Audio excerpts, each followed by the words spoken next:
সুপ্রিয় শিক্ষার্থীবৃন্দ, আশা করি তোমরা অনেক বেশি ভালো আছো। আজকে আমি তোমাদের সামনে হাজির হয়েছি পদার্থ বিজ্ঞানের এসএসসি পদার্থ বিজ্ঞান আলোর প্রতিফলন অধ্যায়ে 2024 সালে ঢাকা বোর্ডের যে প্রশ্নটা এসেছিল এই প্রশ্নের সমাধান নিয়ে। তাহলে চলো প্রশ্নটা সমাধান করা যাক। প্রশ্নে কি বলা আছে? একটি অবতল দর্পণের বক্রতার ব্যাসার্ধ 20 সেন্টিমিটার, দর্পণটি থেকে 25 সেন্টিমিটার দূরে 4 সেন্টিমিটার লম্বা একটা দণ্ড রাখা আছে। গতে বলছে দণ্ডটির প্রতিবিম্বের দূরত্ব নির্ণয় করো, এবং ঘতে বলা আছে দণ্ডটি এফ বিন্দুতে রাখলে প্রতিবিম্ব বাস্তব এবং অবাস্তব উভয়ই হবে, রশ্মি চিত্রের মাধ্যমে ব্যাখ্যা কর। তাহলে দেখো, এই অঙ্কের শুরুতে একটু বেসিকটা ক্লিয়ার করে নিয়ে যাওয়া। বক্রতার ব্যাসার্ধ হচ্ছে 20 সেন্টিমিটার। বক্রতার ব্যাসার্ধ কাকে বলি? আমরা যদি একটা দর্পণ চিন্তা করি, এটা যদি একটা উত্তল দর্পণ হয়, যে তোমার অবতল দর্পণের কথা বলা আছে, তাহলে এটা অবতল দর্পণ। উত্তল অংশে যদি পাড়া লাগানো থাকে তাহলে সেই দর্পণটা হয়ে যায় অবতল দর্পণ। এবং অবতল দর্পণের ঠিক মাঝের যে বিন্দুটা থাকে একে বলা হয় দর্পণের মেরু। এবং এই দর্পণটা একটা গোলকের অংশ ছিল, ঠিক সেই গোলকের একটা কেন্দ্র ছিল। এই কেন্দ্রকে বলি আমরা বক্রতার কেন্দ্র। তাহলে বক্রতার কেন্দ্র এবং মেরুর মধ্য দিয়ে যে রেখাটা অঙ্কন করা হয় এই রেখাকে বলা হয় হচ্ছে প্রধান অক্ষ। কিন্তু অঙ্কে কি বলা আছে? অঙ্কে বলা আছে বক্রতার ব্যাসার্ধ। বক্রতার ব্যাসার্ধ কতটুকু? এইটাকে বলি আমরা, এইটাকে যদি সি দিয়ে প্রকাশ করি, এই সিটা হলো বক্রতার কেন্দ্র। বক্রতার কেন্দ্র, এইটা হলো আমাদের বক্রতার কেন্দ্র। এবং এই বিন্দুটা যেটা হচ্ছে দর্পণের মধ্যবিন্দু, এই দর্পণের মধ্যবিন্দুটাকে বলি আমরা হচ্ছে মেরু। ওকে, মেরু থেকে বক্রতার কেন্দ্র পর্যন্ত যে ব্যাসার্ধটা দেওয়া আছে এই ব্যাসার্ধকে বলা হয় আসলে বক্রতার ব্যাসার্ধ।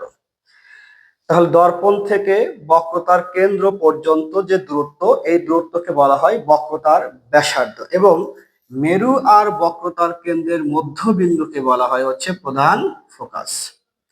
এবং প্রধান ফোকাসকে আমরা এফ দিয়ে প্রকাশ করে থাকি। আবারও বলছি, মেরু, দর্পণের মেরু এবং বক্রতার কেন্দ্রের মধ্যবিন্দুটাকে বলা হয় প্রধান ফোকাস। এবং দর্পণ থেকে বক্রতার কেন্দ্র পর্যন্ত দূরত্বকে বলি আমরা বক্রতার ব্যাসার্ধ। তাহলে আবার অঙ্কে কি বলা আছে? অঙ্কে কিন্তু বলা আছে যে বক্রতার ব্যাসার্ধই আমার দেয়া আছে। তাহলে বক্রতার ব্যাসার্ধ বলতে আর এর মানটা আমার দেয়া আছে।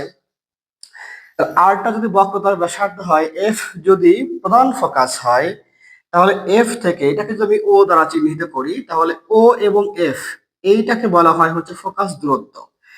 এইটুকু দূরত্বকে বলা হয় ফোকাস দূরত্ব, এবং ফোকাস দূরত্বকে প্রকাশ করা হয় এফ দিয়ে।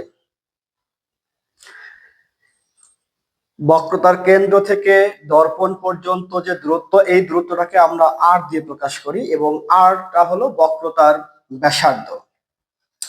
এবং বক্রতার কেন্দ্র আর মেরুর মধ্যবিন্দুকে বলা হয় প্রধান ফোকাস। প্রধান ফোকাস থেকে দর্পণ পর্যন্ত দূরত্বকে বলি আমরা ফোকাস দূরত্ব, এবং ফোকাস দূরত্বকে এফ দিয়ে প্রকাশ করা হয়। তাহলে এবার শিক্ষার্থীরা একটু চিন্তা করো তো, এইটা যদি এখান থেকে এইটুকু যদি আর দূরত্ব হয়, আর এটা যদি এফ দূরত্ব হয়, তাহলে এফ সমান সমান কি লেখা যায় বলতো? আর এর অর্ধেক। কারণ টোটাল ডিস্টেন্সটা হচ্ছে আর, আর এটা হচ্ছে আমার মধ্যবিন্দু, তাহলে এটা অর্ধেক দূরত্ব। অর্ধেক দূরত্ব হচ্ছে আমার এফ। তাহলে আমরা লিখতে পারি যে এফ সমান সমান আসলে R by two. R by two. তাহলে এফ এর মান F equal to R by two. F হলো বক্রতার ব্যাসার্ধের অর্ধেক। এবার তাহলে অঙ্কের শুরুতে আমরা কিন্তু একটা সূত্র জানি, সেই সূত্র সম্পর্কে একটু ধারণা নেওয়া যাক। আমরা একটা সূত্র জানি, এই সূত্রটা কি? আমরা জানি গড় ক্ষেত্রে যদি বলি, তাহলে আমরা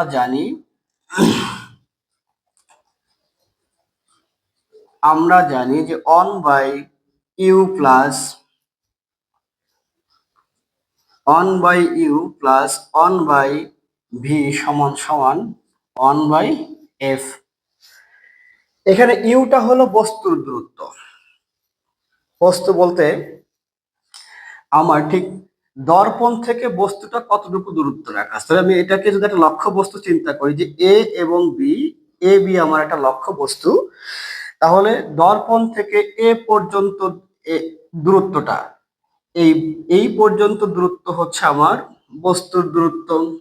ওকে, এখন দেখা গেল যে আমি এই বস্তুটা স্থাপন করার ফলে এখানে একটা নিঃসন্দেহে একটা জায়গায় প্রতিবিম্ব তৈরি হবে। আমি ধরলাম যে প্রতিবিম্বটা তৈরি হয়েছে কোন বিন্দুতে, ঠিক এই বিন্দুতে আমার প্রতিবিম্ব এতটুকু দূরত্বে এই জায়গায় আমার একটা প্রতিবিম্ব তৈরি হলো। আমি ধরে নিলাম যে এই জায়গাতে আমার একটা এই বস্তুর একটা প্রতিবিম্ব তৈরি হলো। তাহলে দর্পণ থেকে প্রতিবিম্বের যে দূরত্বটা এটাকে প্রকাশ করা হয় ভি দ্বারা। তাহলে ইউ হলো বস্তুর দূরত্ব, লক্ষ্য বস্তুর দূরত্ব। ভিটা কি? ভি হলো আমার প্রতিবিম্বের দূরত্ব, প্রতিবিম্বের দূরত্ব বা বিম্বের দূরত্ব। এবং এফটাকে আমরা বলছি ফোকাস দূরত্ব, ফোকাস দূরত্ব। ওকে, তাহলে এই পর্যন্ত আমরা ক্লিয়ার। ইউ হলো বস্তুর দূরত্ব, ভি হলো প্রতিবিম্বের দূরত্ব এবং এফ হলো ফোকাস দূরত্ব। ওকে, তাহলে এবার অঙ্কের ভিতরে কি কি দেওয়া আছে এবার একটু দেখা যাক। অঙ্কের ভিতরে কি কি ডাটা দেওয়া আছে আমার আমার দেওয়া আছে এটি অবতল দর্পণের বক্রতার ব্যাসার্ধ। তাহলে বক্রতার ব্যাসার্ধ, বক্রতার বক্রতার ব্যাসার্ধ, বক্রতার ব্যাসার্ধের মান দেয়া আছে হচ্ছে, বক্রতার ব্যাসার্ধকে আর দিয়ে প্রকাশ করি, আর সমান দেয়া আছে আমার 20 সেন্টিমিটার। ওকে, তাহলে বক্রতার ব্যাসার্ধ যদি 20 সেন্টিমিটার হয় তাহলে ফোকাস দূরত্ব কি হবে? তাহলে বলতে পারি যে অতএব ফোকাস দূরত্ব, ফোকাস দূরত্ব একটু আগে আমরা শিখেছি ফোকাস দূরত্বকে এফ দিয়ে প্রকাশ করা হয় এবং f equal to R by 2, আর এর মান 20 ভাগ 2 সমান সমান 10 সেন্টিমিটার।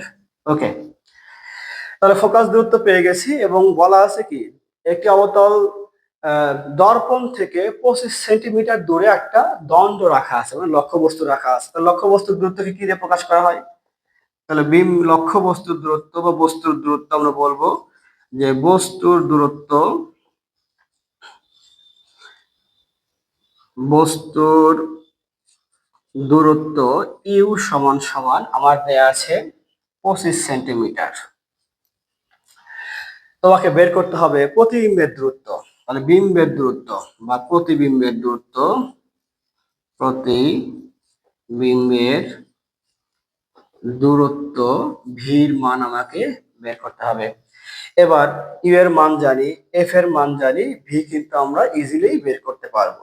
তাহলে কি লেখা যায় দেখো তো, এই সমীকরণে কি লেখা যায়? 1 বাই ইউ, 1 বাই ভিটা আমি রেখে দিই যে আমার যেহেতু ভির মান বের করতে হবে, তাহলে আমি লিখতে পারি যে বা 1 বাই ভি। দেখো 1 বাই ইউ সমানের এই পাশে প্লাস অবস্থায় আছে, এই পাশে প্লাস অবস্থায় আছে, সো এই পাশে গিয়ে আমার বিয়োগ হয়ে যাবে। এবার খেয়াল করে দেখো, মান বসে ফেলি। তাহলে 1 বাই ভি আমার 1 বাই এফ এর মান কত? এফ এর মান 10 মাইনাস 1 ডিভাইডেড ইউ এর মান কত? ইউ এর মান হচ্ছে আমার 25, বা 1 বাই ভি সমান সমান এখানে 25 আর 10 এর লসাগু হয় আমরা জানি 50। তাহলে 5 10 50, 25 দ্বিগুণে 50 সমান সমান কি আসলো আমার? 3/50। অতএব 1 বাই ভি এর মান যদি কত আসে 3/50 হয়, তাহলে আমরা বলতে পারি যে ভি সমান সমান কত হবে? 50/3। এই 50/3, এই 50কে যদি 3 দ্বারা ভাগ করি তাহলে আমার ফলাফল কত আসে? 50কে যদি 3 দ্বারা ভাগ করে ফেলি তাহলে 50/3 সমান সমান করলে 16.66 সেন্টিমিটার। ওকে, এবার তাহলে ঘ নাম্বার প্রশ্নটা সমাধান করা যাক। ঘ নাম্বার কি বলছে? দণ্ডটিকে যদি এফ বিন্দুতে রাখলে প্রতিবিম্বের বাস্তব এবং অবাস্তব উভয়ই হবে। এফ আসলে কি? এফ দ্বারা বোঝাই হচ্ছে আমরা প্রধান ফোকাস, অর্থাৎ একটা দর্পণ রাখা আছে, এই দর্পণে অবতল দর্পণের কিন্তু একটা মেরু আছে, এটা হচ্ছে আমার মেরু। এইটা হলো বক্রতার কেন্দ্র। বক্রতার কেন্দ্রকে আমরা সি দিয়ে প্রকাশ করি এবং বক্রতার কেন্দ্র এবং মেরুর মাঝখানে যে বিন্দুটা, এই বিন্দুকে আমরা এফ দিয়ে প্রকাশ করে থাকি। এই এফটা হলো আসলে প্রধান ফোকাস। এখন আমাকে অঙ্কে কি বলা আছে, আমি লক্ষ্য বস্তুটাকে, যে দণ্ডটা 4 সেন্টিমিটার লম্বা দণ্ড আছে, এই দণ্ডটাকে যদি আমি প্রধান ফোকাসের মধ্যে স্থাপন করি তাহলে বাস্তব এবং অবাস্তব উভয় ধরনের প্রতিবিম্ব পাওয়া যাবে। তাহলে এবার একটু আমরা খেয়াল করে দেখি তো, লক্ষ্য বস্তুকে যদি আমি এফ বিন্দুতে স্থাপন করে ধরলাম, আমার একটা লক্ষ্য বস্তু আছে, এই লক্ষ্য বস্তু হচ্ছে আমার পি কিউ একটা লক্ষ্য বস্তু রাখলাম, পি কিউ একটা লক্ষ্য বস্তু। তাহলে বিম্ব গঠনের কিন্তু আমাদের 4টা শর্ত আছে, তার মধ্যে আমি 3টা শর্তের কথা এখানে বলবো, 3টা রুলস এর কথা বলবো। একটা হলো, যদি আলোক রশ্মি যদি প্রধান অক্ষের সমান্তরালে যায়, প্রধান অক্ষের সমান্তরালে যায়, তাহলে সে প্রতিফলনের পরে কিন্তু প্রধান ফোকাস এফ দিয়ে যাবে, এই একটা শর্ত। আলোক রশ্মি যদি প্রধান অক্ষের সমান্তরালে যায়, এই মাঝ বরাবর যে অক্ষটা দেখা যাচ্ছে, আমরা প্রধান অক্ষের সংজ্ঞা কিন্তু আমরা বলছিলাম যে মেরু এবং বক্রতার কেন্দ্রের মধ্য দিয়ে যে রেখাটা গমন করবে ওই রেখাটাই হচ্ছে আমার প্রধান অক্ষ। তাহলে আলোক রশ্মি যদি আমি প্রধান অক্ষের সমান্তরালে ফেলি, সে দর্পণে প্রতিফলনের পরে কি হবে, প্রধান ফোকাস দিয়ে যাবে, এটা একটা শর্ত। 2 নম্বর শর্ত হলো, আমি আলোক রশ্মিকে এখন আলোক রশ্মিকে ফেলবো আমি প্রধান ফোকাস দিয়ে। যদি প্রধান ফোকাস দিয়ে ফেলি তাহলে সে দর্পণে প্রতিফলনের পর প্রধান অক্ষের সমান্তরালে চলে যাবে। তাহলে 2 নম্বর রুলস কি বললাম, আলোক রশ্মিকে প্রধান অক্ষ বরাবর ফেললে প্রতিফলনের পর সে প্রধান অক্ষের সমান্তরাল চলে যাবে। ওকে, 3 নম্বর সূত্রটা কি, 3 নম্বর সূত্র হলো, আলোক রশ্মিকে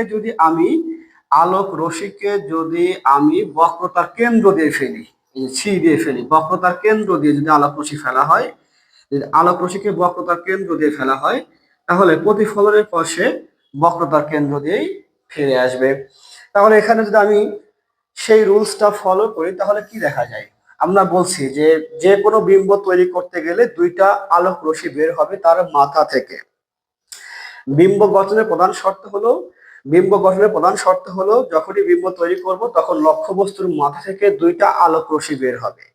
তাহলে প্রথমে দেখো যে একটা আলোক রশ্মি এটা প্রধান অক্ষের সমান্তরালে যাবে, এটা প্রধান অক্ষের সমান্তরালে দর্পণে যাবে এবং প্রতিফলনের পরে সে কিন্তু ঠিক প্রধান ফোকাস দিয়ে যাবে। তাহলে 1 নম্বর শর্ত কিন্তু ফেললাম যে প্রধান অক্ষের সমান্তরালে দিব, প্রতিফলনের পর সে প্রধান ফোকাস দিয়ে যাবে। এবং আর একটা আলোক রশ্মি আমি প্রধান ফোকাস দিয়েও ফেলতে পারি অথবা বক্রতার কেন্দ্র দিয়ে ফেলতে পারি। এখন কথা হলো, আমি যদি প্রধান ফোকাস দিয়ে ফেলি তাহলে এই 2টা রশ্মি কি কোথাও মিলিত হওয়ার কোনো সম্ভাবনা আছে, হবে না। তাহলে এই ক্ষেত্রে আমরা কি করব, আর একটা আলোক রশ্মিকে আমরা বক্রতার কেন্দ্র দিয়ে ফেলবো। যদি আলোক রশ্মিকে বক্রতার কেন্দ্র দিয়ে ফেলি, সে কিন্তু বক্রতার কেন্দ্র দিয়েই কি হবে বলতো, ফিরে আসবে। বক্রতার কেন্দ্র দিয়ে ফেললে বক্রতার কেন্দ্র বরাবরই ফিরে আসবে। এখন যদিও এই 2টা রশ্মি হচ্ছে পরস্পর সমান্তরাল, আমার একটু চিত্রে অঙ্কনের কারণে হয়তো এটা মধ্যবিন্দু হয় না, একটু সরে গেছে, যার কারণে কিন্তু মনে হচ্ছে যে একটু বাঁকা হয়ে গেছে। আসলে এই 2টা রশ্মিগুলো হবে কি সমান্তরাল, আর সমান্তরাল আলোক রশ্মি কখনোই মিলিত হয় না। আমি যদি ধরে নিই যে সামনে গিয়ে কোথাও দূর কোনো বিন্দুতে মিলিত হবে, তাহলে ধরে নিলাম যে দূরে কোথাও মিলিত হতে পারে অথবা পিছনে মিলিত হতে পারে। এখন আমি তো জানি যে দর্পণের যদি সামনে যদি কোনো বিম্ব তৈরি হয় তাহলে সেটা অবশ্যই বাস্তব, আর যদি দর্পণের পিছনে তৈরি হয় তাহলে সেটা হলো কাল্পনিক, চিন্তা করা হয়, এটা হলো অবাস্তব। তাহলে এই ক্ষেত্রে কিন্তু 2টা প্রতিবিম্ব পাওয়া সম্ভব। কিভাবে, দর্পণের পিছনে যদি কোথাও মিলিত হয় তাহলে সেটা হবে অবাস্তব, আর দর্পণের ঠিক সামনে যদি অসীম দূরত্বে কোনো বিন্দু মিলিত হয় তাহলে সেটা হবে বাস্তব। তাহলে এখানে প্রশ্নে কি বলা ছিল, অবাস্তব এবং বাস্তব উভয় প্রতিবিম্ব পাওয়া যাবে, অবশ্যই পাওয়া যাবে। কারণ আমি তাহলে এখানে এই দর্পণের যে প্রকৃতি, এই দর্পণের যে বৈশিষ্ট্যগুলো কি হবে, তাহলে বিম্বের অবস্থান 3টা কথা অবশ্যই আমাকে এখানে লিখতে হবে। আলোক রশ্মির বর্ণনা দিয়ে অবশ্যই কিন্তু আমাকে লিখতে হবে যে বিম্বের অবস্থান কোথায়, বিম্বের প্রকৃতি, বিম্বের প্রকৃতি, প্রকৃতি কেমন এবং বিম্বের আকার কেমন, বিম্বের আকার। তাহলে খেয়াল করে দেখো বিম্বের অবস্থানটা কোথায়, সেটা হতে পারে দর্পণের পিছনে অসীমে অথবা দর্পণের সামনে অসীমে হবে। সুতরাং বিম্বের অবস্থান লিখতে পারি আমি অসীমে, যে বিম্বটা অসীমে তৈরি হবে। বিম্বের প্রকৃতি কেমন হবে, বিম্বের প্রকৃতি দেখো যে বিম্বের প্রকৃতি দুইটা হবে, একটা বাস্তব আর একটা কি হবে অবাস্তব। কেন? কারণ দর্পণের পিছনে যদি বিম্ব তৈরি হয় তাহলে সেটা অবাস্তব, তাহলে পিছনে যদি হয় তাহলে সেটা অবাস্তব, এবং অবাস্তব প্রতিবিম্ব হলে সেটা কি হবে সোজা, অবাস্তব ও সোজা। কারণ বিম্বটা যদি আমার এই পাশে তৈরি হয় তাহলে লক্ষ্যবস্তু যে বরাবর বিম্ব তৈরি হবে এই বরাবর, তাহলে বিম্বটা অবাস্তব এবং সোজা। আর যদি পিছনে তৈরি হয় দর্পণের যদি সামনে তৈরি হয়, তাহলে দর্পণের সামনে তৈরি হলে সেই বিম্বটা হবে কি বাস্তব, তাহলে সেই বিম্বটা কি হবে বাস্তব। তাহলে অথবা বলতে পারি কি, অথবা এই বিম্বের যে প্রকৃতি সেটা বাস্তব হতে পারে, এবং বাস্তব যেহেতু পিছনে যদি তৈরি মানে সামনে যদি তৈরি হয় তাহলে আগে যেরকম ছিল তার ঠিক কি হবে উল্টো প্রতিবিম্ব তৈরি হবে। তাহলে যেটা অবাস্তব ওটা সোজা, আর যেটা বাস্তব সেটা কি হবে বাস্তব ও উল্টো, বাস্তব এবং উল্টো। এবং বিম্বের আকার কি, বিম্বের আকারটা হবে অবশ্যই বিবর্ধিত, বিবর্ধিত কথা অর্থ বড়, কারণ অসীমে কি যদি বিম্ব তৈরি হয় তাহলে অনেক বড় বিম্ব তৈরি হবে, এই পাশে অসীমে কি যদি বিম্ব তৈরি হয় তাহলে অনেক বড় বিম্ব তৈরি হবে। তাহলে বিম্বের আকার হবে বিবর্ধিত। উদ্দীপকে কি বলা আছে, একটা অবতল দর্পণ দেওয়া আছে, এই অবতল দর্পণের পি হচ্ছে একটা মেরু, এফ হচ্ছে প্রধান ফোকাস, ও হচ্ছে বক্রতার কেন্দ্র। প্রধান ফোকাস এবং বক্রতার কেন্দ্রের মাঝে এক্স ওয়াই একটি লক্ষ্য বস্তু। এছাড়াও কি দেওয়া আছে, ওয়াই পি সমান সমান 8 সেন্টিমিটার। এখন আমাকে বলা হচ্ছে গতে যে উদ্দীপকে লক্ষ্য বস্তুর বিবর্ধন নির্ণয় করো। তাহলে বিবর্ধন সমান সমান আমরা কি জানি, বিবর্ধনকে এম দিয়ে প্রকাশ করা হয়, এই এম সমান সমান আমরা জানি যে minus V by u modulus, যেখানে ওয়াই হচ্ছে আমার প্রতিবিম্বের দূরত্ব, ওয়াই হচ্ছে আমার প্রতিবিম্বের দূরত্ব, এবং ভি হচ্ছে আমার লক্ষ্য বস্তুর দূরত্ব, লক্ষ্য বস্তুর দূরত্ব। তাহলে কোনোভাবে যদি আমি ভি এবং ইউ এর মানটা জানতে পারি ইজিলি কিন্তু আমি এম এর মানটা নির্ণয় করতে পারবো। তাহলে উদ্দীপকের মধ্যে কি দেওয়া আছে, উদ্দীপকটা দেখে নেওয়া যাক কি কি দেওয়া আছে। গণন প্রশ্নের জন্য দেওয়া আছে, দেওয়া আছে কি দেওয়া আছে, ওয়াইপি, ওয়াই থেকে পি দূরত্ব, ওয়াই থেকে যে পির যে দূরত্বটা এটা হলো 8 সেন্টিমিটার। তাহলে ওয়াই থেকে পি আসলে কি, ওয়াই এক্স ওয়াই হচ্ছে লক্ষ্যবস্তু, তাহলে দর্পণ থেকে ওয়াই এর যে দূরত্বটা এটা হচ্ছে আমার লক্ষ্যবস্তুর দূরত্ব, আর লক্ষ্যবস্তুর দূরত্বকে আমরা ইউ দিয়ে প্রকাশ করি, ইউ সমান সমান দেয়া আছে আমার 8 সেন্টিমিটার। ওকে, এবং ও থেকে দর্পণ পর্যন্ত যে দূরত্বটা এই দূরত্বের মান দেওয়া আছে 12 সেন্টিমিটার। কয় সেন্টিমিটার, 12 সেন্টিমিটার। তাহলে ওয়াই থেকে বক্রতার কেন্দ্র থেকে দর্পণ পর্যন্ত যে দূরত্ব একে বলি আমরা বক্রতার ব্যাসার্ধ। তাহলে বক্রতার ব্যাসার্ধ দেওয়া আছে কত মিটার, 12 সেন্টিমিটার। আর বক্রতার ব্যাসার্ধ যদি আমি আমার জানা থাকে তাহলে কিন্তু আমি ফোকাস দূরত্ব বের করতে পারবো, কারণ ফোকাস দূরত্ব আমরা জানি যে বক্রতার ব্যাসার্ধের অর্ধেক। তাহলে বক্রতার ব্যাসার্ধের মান 12 সমান সমান 6 সেন্টিমিটার। ওকে, এবার দেখো যে ইউ এবং এফ এর মান জানা আছে আমার, এখন কিন্তু ভির মান কিন্তু আমি ইজিলি বের করতে পারবো, ভির মানটা আমার জানা নাই আর এম এর মান আমাকে বের করতে হবে। ওকে, তাহলে গ নম্বরে কি বলছে, বিবর্ধন। আগে আমার লক্ষ্যবস্তু, আমরা তো সূত্র জানি যে 1/v প্লাস 1/u সমান সমান 1/f। আমার লাগবে ভির মান, ভিটা এই পাশে রাখবো, তাহলে 1/v সমান সমান কি হবে 1/f মাইনাস 1/u। এবার দেখো আমি এফ এর মান জানি, এফ এর মান কত দেওয়া আছে, এফ এর মান দেওয়া আছে আমার 6 সেন্টিমিটার। তাহলে এফ সমান সমান কি 1/6 মাইনাস ইউ এর মান দেওয়া আছে কত 8 সেন্টিমিটার। তাহলে 1/v সমান সমান 6 আর 8 এর লসাগু কত হয়? 24। 4 6 24, 3 8 24। মানে এটাকে ভাগ যদি বিয়োগ করি, 4 থেকে 3 বাদ দিলে 1, 1/24। তাহলে আমরা লিখতে পারি যে অতএব ভি সমান সমান কত আসলো আমার? 24 সেন্টিমিটার।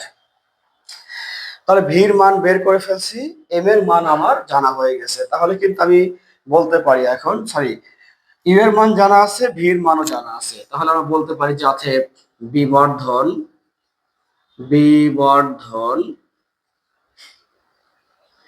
বিবর্ধন এম সমান সমান minus V by u modulus ভির মান কত? ভির মান আমার জানা আছে 24। ইউ এর মান কত? ইউ এর মান হলো 8 সমান সমান 3। মডুলাসের ভিতরে যদি মাইনাস মান থাকে সেটা সবসময় পজিটিভ মান হিসেবেই কাউন্ট হবে। তাহলে বিবর্ধন পাইলাম কত? বিবর্ধন পেলাম হচ্ছে আমরা 3।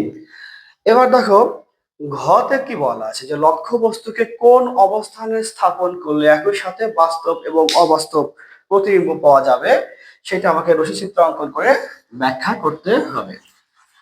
ওকে, আমাদের জানা আছে আমরা যদি লক্ষ্য বস্তুকে যদি প্রধান ফোকাসে স্থাপন করতে পারি, অর্থাৎ এফ বিন্দু দিয়ে যদি লক্ষ্য বস্তুকে স্থাপন করতে পারি, তাহলে কিন্তু বাস্তব এবং অবাস্তব উভয় ধরনের প্রতিবিম্ব পাওয়া যাবে।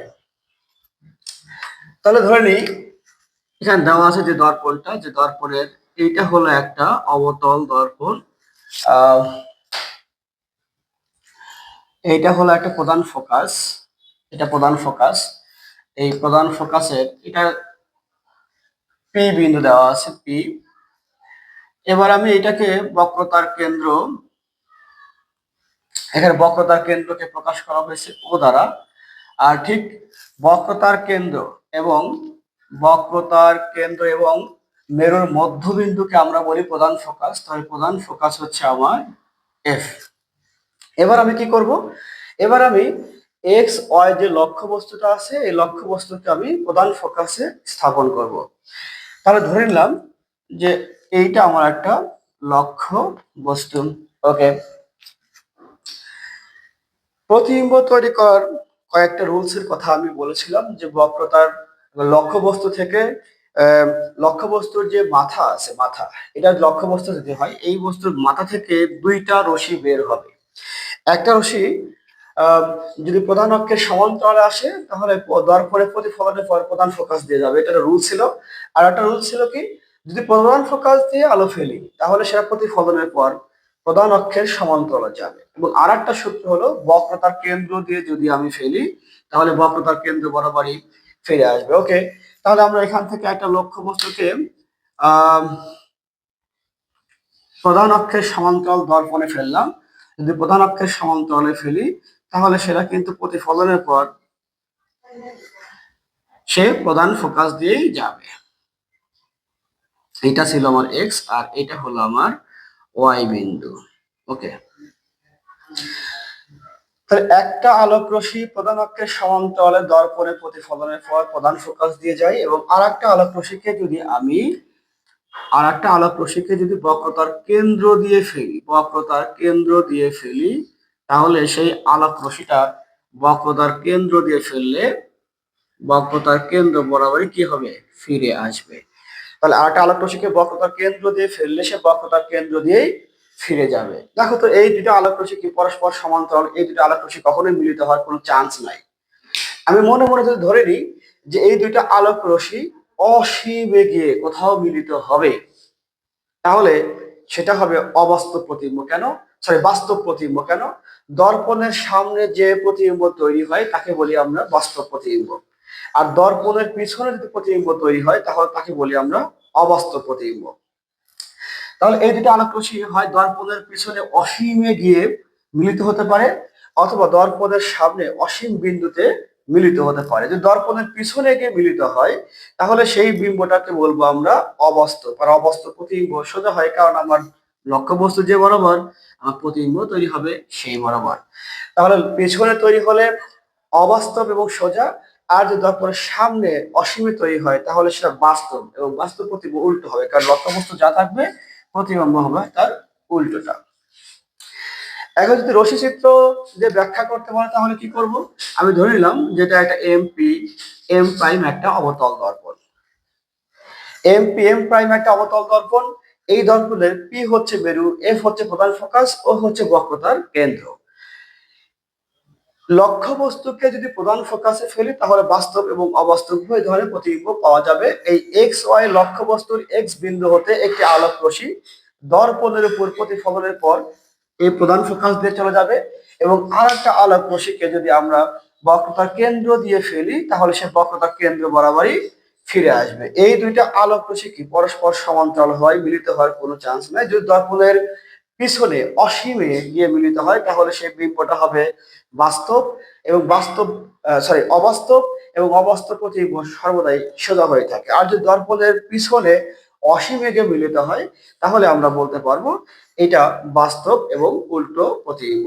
একটা উদ্দীপক দেয়া আছে, এই উদ্দীপকটা একটা উত্তল দর্পণ, কারণ তার অবতল অংশটা পাড়া লাগানো আছে। এম প্রাইম একটা উত্তল দর্পণ দেয়া আছে।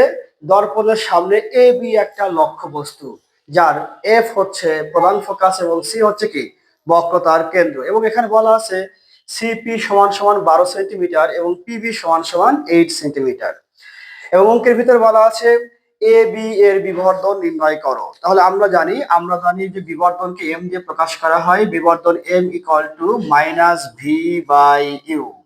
তাহলে আমি যদি ভি এবং ইউ এর মানটা বের করতে পারি তাহলে ইজিলি কিন্তু আমি বিবর্ধনের মান বের করতে পারবো। তাহলে দেখা যাক অঙ্কের ভিতরে কি দেওয়া আছে। অঙ্কের ভিতরে দেওয়া আছে CP equal to 12 centimetre. C হচ্ছে বক্রতার কেন্দ্র আর পি হচ্ছে মেরু। তাহলে বক্রতার কেন্দ্র থেকে মেরু পর্যন্ত যে দূরত্ব, এই দূরত্বকে বলা হয় বক্রতার ব্যাসার্ধ। সো বক্রতার ব্যাসার্ধ আর এর মান দেয়া আছে আমার 12 সেন্টিমিটার। তাহলে ফোকাস দূরত্ব কত হবে? ফোকাস দূরত্ব আমরা জানি যে ফোকাস দূরত্ব f equal to R by 2। যেহেতু এটা উত্তল দর্পণ, আর উত্তল দর্পণের ফোকাস দূরত্ব সর্বদাই কি হয়ে থাকে? ঋণাত্মক হয়ে থাকে। So f equal to minus r by 2। আর এর মান হচ্ছে 12, আমার এখানে মান আসলো হচ্ছে -6 সেন্টিমিটার। এবং পি থেকে বির দূরত্ব, পি থেকে বি হচ্ছে কি এ বি একটা লক্ষ্যবস্তু, এইটুকু দূরত্ব হচ্ছে আমার লক্ষ্যবস্তুর দূরত্ব, আর লক্ষ্যবস্তুর দূরত্বকে আমরা প্রকাশ করি ইউ দ্বারা। ইউ এর মান দেয়া আছে 8 সেন্টিমিটার। ওকে, আমাকে বের করতে হবে বিবর্ধনের মান হচ্ছে হয়। তো আমরা কি জানি? আমরা জানি যে আমরা জানি যে 1 by v plus 1 by u সমান সমান 1 বাই এফ। আমরা যেহেতু ভির মান বের করব, ভির মানটা বাম পাশেই থাকবে। 1 বাই ইউ এই পাশে প্লাস অবস্থায় আছে, সমান এই পাশে গেলে কি হবে বলতো? মাইনাস হয়ে যাবে, যে 1 বাই ইউ। ওকে, বা 1 বাই ভি সমান সমান 1। এফ এর মান কত? এফ এর মান হচ্ছে -6, এখানে মাইনাস, ইউ এর মান হচ্ছে 8। তার লসাগু কত হবে? লসাগু হলো 8 আর 6, লসাগু 24। 6 দ্বারা যদি 24 কে ভাগ করে ফেলি তাহলে 4, 4 6 24, এবং -4, এখানে -3 8 24। ওকে, মাইনাস মাইনাসে প্লাস, কিন্তু চিহ্ন থাকে হচ্ছে মাইনাস, তাহলে 4 আর 3 এ যোগ করলে হবে যে -7 নিচে 24। অতএব আমি বলতে পারি যে 1 বাই ভি সমান সমান -7 বাই 4।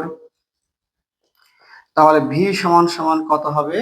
-24/7। ভি এর মান হবে -24/7। এবার দেখো ভির মান জানা আছে, ইউ এর মান জানা আছে, তাহলে আমরা ইজিলি কিন্তু এম এর মানটাও বের করতে পারবো। তাহলে আমি বলতে পারি অতএব বিবর্ধন বিবর্ধন এম সমান সমান -ভি বাই ইউ দেখো, ভি এর মান দেয়া আছে হলো -24/7। তাহলে এখানে যে মাইনাস যা থাকলো তাই, এখানে মানটা হলো -24/7 ভাগ ইউ এর মান কত? ইউ এর মান হচ্ছে আমার 8। তাহলে এখানে যদি একটু মুছে দেওয়ার চেষ্টা করি, যে এখানে মাইনাসে মাইনাসে প্লাস হয়ে যাবে। তাহলে এখানে থাকবে হলো 24/7 ইন্টু 1/8। কেন?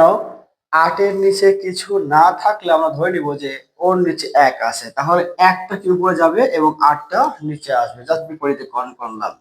এবার যদি কাটাকাটি করি তাহলে কত হবে? 3 8 24। ফাইনালি যে রেজাল্ট আসলো 3/7। তাহলে আমার বিবর্ধন কত আসলো? বিবর্ধন হলো 3/7। এটাই আমার অ্যান্সার। এরপরে দেখো কি বলছে, যে দর্পণটিতে গঠিত বিম্বের রশ্মিচিত্র এঁকে তা নিরাপদ ড্রাইভিং এ কিভাবে ভূমিকা রাখে সেটা বিশ্লেষণ করতে হবে। অর্থাৎ 2 নম্বর চিত্রে যে রশ্মি চিত্র আছে সেটা আমাকে অঙ্কন করতে হবে। ঘ নম্বর আমাকে রশ্মি চিত্র অঙ্কন করতে হবে। তো উদ্দীপকে দেখো, উদ্দীপকে দেওয়া আছে একটা উত্তল দর্পণ। আমরা কিন্তু জানি যে উত্তল দর্পণে বস্তুকে, লক্ষ্য বস্তুকে যেখানেই রাখা হোক না কেন, এক ধরনের বিম্বই আমরা পেয়ে থাকি। সেটা কি? সেটা হলো সবসময় লক্ষ্য বস্তুর তুলনায় সবচেয়ে ছোট প্রতিবিম্ব তৈরি হবে, বাস্তব হবে না, অবাস্তব প্রতিবিম্ব তৈরি হবে এবং সেটা সোজা হবে। অর্থাৎ উত্তল দর্পণের ক্ষেত্রে সবসময় অবাস্তব, সোজা এবং খর্বিত বিম্ব তৈরি হবে, এক ধরনের বিম্বই পাওয়া যাবে। তাহলে এবার যদি আমি আহ চিত্রটাকে এখানে একটু আঁকার চেষ্টা করি, তাহলে চিত্রটা কেমন দেওয়া আছে?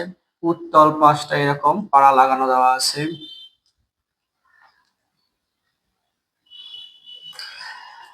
এইটা আমার প্রধান অক্ষ। প্রধান অক্ষের এখানে এফ হচ্ছে ফোকাস দূরত্ব এবং এইটা সি। সি হচ্ছে বক্রতার কেন্দ্র। ওকে, পি হচ্ছে আমার মেরু। এম পি, এম প্রাইম হচ্ছে একটা উত্তল দর্পণ। এই দর্পণের সামনে একটা লক্ষ্যবস্তু রাখা আছে। ধরলাম যে আমার এই জায়গায় একটা লক্ষ্যবস্তু রাখা আছে, লক্ষ্যবস্তুটা হচ্ছে এ বি। এ বি লক্ষ্যবস্তু। তাহলে আমরা কি জানি? আমরা জানি যে একটা লক্ষ্যবস্তুর বিম্ব তৈরি করতে গেলে লক্ষ্যবস্তুর মাথা থেকে ঠিক 2টা রশ্মি বের হবে এবং একটা রশ্মি সর্বদাই প্রধান অক্ষের সমান্তরালে গিয়ে প্রধান ফোকাস দিয়ে চলে যাবে। কিন্তু উত্তল দর্পণের ক্ষেত্রে আমরা কি জানি? উত্তল দর্পণের ক্ষেত্রে প্রধান অক্ষের সমান্তরালে যাবে, কিন্তু মনে হচ্ছে কি দর্পণের প্রতিফলনের পর মনে হবে যে সেটা প্রধান ফোকাস থেকেই যাচ্ছে। আসলে কিন্তু সেরকম কিছু না। তাহলে একটা আলোক রশ্মি আমার প্রধান অক্ষের সমান্তরালে যাবে। তাহলে প্রধান অক্ষের সমান্তরালে যাওয়ার পর, প্রধান অক্ষের সমান্তরালে যাওয়ার পর সেটা প্রতিফলনের পর দর্পণ থেকে মনে হবে যে সেটা প্রধান ফোকাস থেকে প্রতিফলিত হয়ে যাচ্ছে।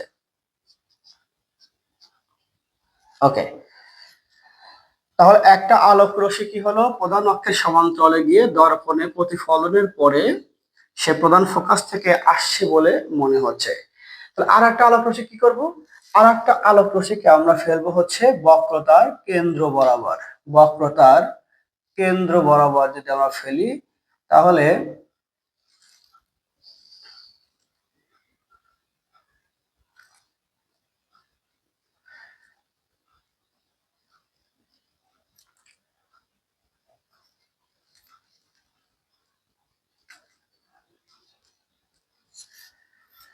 আর একটা আলোক রশ্মিকে আমি বক্রতার কেন্দ্র দিয়ে ফেলবো।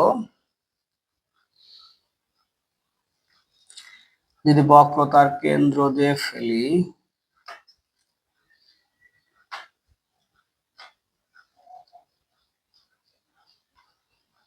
ওকে, তাহলে দর্পণ থেকে, লক্ষ্যবস্তু থেকে 2টা আলোক রশ্মি বের হবে। একটা আলোক রশ্মি প্রধান অক্ষের সমান্তরালে গিয়ে প্রধান ফোকাস থেকে প্রতিফলিত হয়ে যাচ্ছে বলে মনে হচ্ছে, এবং আর একটা আলোক রশ্মিকে যদি আমি বক্রতার কেন্দ্র দিয়ে ফেলি, তাহলে প্রতিফলনের পর কিন্তু সে বক্রতার কেন্দ্র বরাবরই ফিরে আসবে। আমরা এটা জানি যে একটা লক্ষ্যবস্তুকে, একটা রশ্মিকে যদি প্রধান অক্ষের সমান্তরালে ফেলা যায়, তাহলে সে প্রতিফলনের পর প্রধান ফোকাস দিয়ে যাচ্ছে বলে মনে হয়। আর বক্রতার কেন্দ্র বরাবর যদি ফিরি, তাহলে বক্রতার কেন্দ্র বরাবরই সে কি হবে? ফিরে আসবে। এই 2টা রশ্মি দেখো এই বিন্দুতে কিন্তু মিলিত হয়। এবার যদি আমরা প্রধান অক্ষের উপর এই মিলিত বিন্দু থেকে যদি একটা লম্ব অঙ্কন করি, তাহলে এইটাই হবে আমার এ বি এর অবাস্তব খর্বিত, অবাস্তব এবং খর্বিত লক্ষ্যবস্তু। খর্বিত কথার অর্থ ছোট, তাহলে উত্তল দর্পণের ক্ষেত্রে সর্বদা কিন্তু অবাস্তব বিম্ব তৈরি হবে এবং বিম্বটা সবসময় কি হবে, আকারে ছোট হবে। এবার দেখো কি বলছে যে রশি চিত্র এঁকে তার নিরাপদ ড্রাইভিং এ কিভাবে ভূমিকা রাখে বিশ্লেষণ করো। আমরা আমরা কিন্তু সমাধান থেকে দেখতে পাচ্ছি যে উত্তল দর্পণের ক্ষেত্রে সবসময় ছোট প্রতিবিম্ব তৈরি হয়। তাহলে আমরা যদি যানবাহনের ক্ষেত্রে ব্যাক মিরর হিসেবে উত্তল দর্পণ ব্যবহার করে থাকি, তাহলে আমার পিছনে যানবাহনের পিছনে যে বস্তুগুলো আছে সেই বস্তুগুলোর মিররের মধ্যে সবচেয়ে ছোট এবং অবাস্তব প্রতিবিম্ব তৈরি হয়। এবং এই ছোট বিম্ব তৈরি হওয়ার কারণে কিন্তু আমরা খুব সহজেই বুঝতে পারি যে পিছনের অবস্থাটা কেমন, সেই অনুযায়ী কিন্তু আমরা ড্রাইভিং করতে পারি।